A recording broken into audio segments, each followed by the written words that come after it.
बात बनती है क्या? ऐसे कि ट्रेन में बिठा दिया, टिकट वापस लेके हैप्पी जर्नी। सेहत का ख्याल रखना, खेती नहीं करना।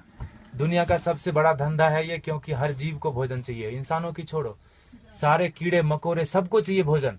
धरती से ही आएगा, उगाना कोई नहीं चाहता। मुझे एक्सप्रेशन जैसा लगता है, मरना सबको है, मरना कोई नहीं चाहता, खाना सबको है, उगाना कोई नहीं चाहता। 2,500 किसान एक दिन में खेती छोड़ रहे हैं भारत में। ये भारत की बात है खाली, भोजन पूरी दुनिया में लोग करते हैं और पढ़े लिखे लोग नहीं करते, इसीलिए किसान मर जाते हैं।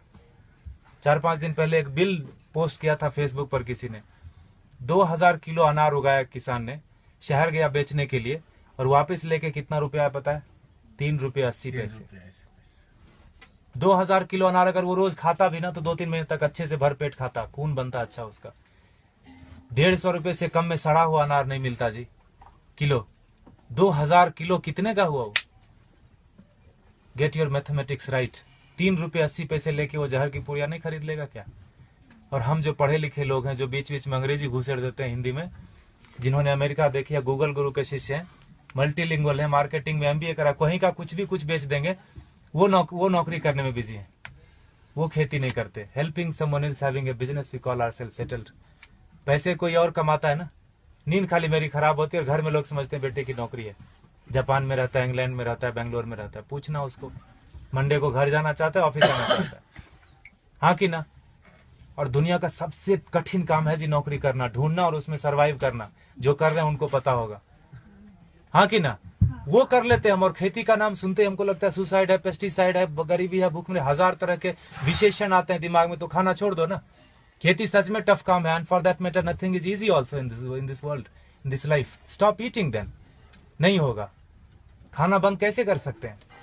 उगाना बंद कर दिया हमने।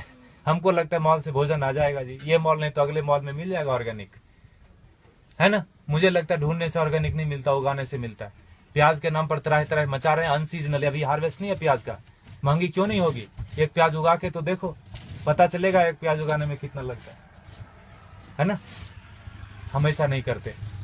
3 बार खाते हैं, प्लास्टिक में बांधते हैं, फेंकते हैं उसको, ऐसे जैसे चांद पे चला गया।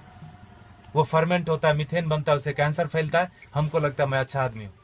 झाड़ू देना तो मोदी का काम है, स्वच्छ भारत अभियान चलाया। इतने निकम्मेपन की तरह हम लोग बढ़ते जा रहे हैं। मुझे ऐसा लगता है, माफ कीजिएगा मैं थोड़ा हार्ड बोलता हूँ, लेकिन सत्य यही है, 5000 टन खाली इस शहर से निकलता है एक दिन में किचन का वेस्ट। बेंगलोर बहुत छोटा शहर है बाकी मेट्रोज के कंपेरिजन। आओ दिल, वो दिल्ली से कंपेयर करें तो काफी छोटा है। 5000 टन एक दिन का निकलता है। 1.6 million ton in a day in this country. आपको अगर बोल दे कि ये कचरे का एक दिन थोड़ा कर लो, जिसको भगवान मान बैठे ना, वो technology and science, they are failure, complete failure when it comes to garbage management. कुछ नहीं कर सकते वो। सरकार को दोष देने से कचरा नहीं कम हो जाता, सेग्रीगेशन करने से कचरा कम नहीं होता। कम होगा क्या बताइए?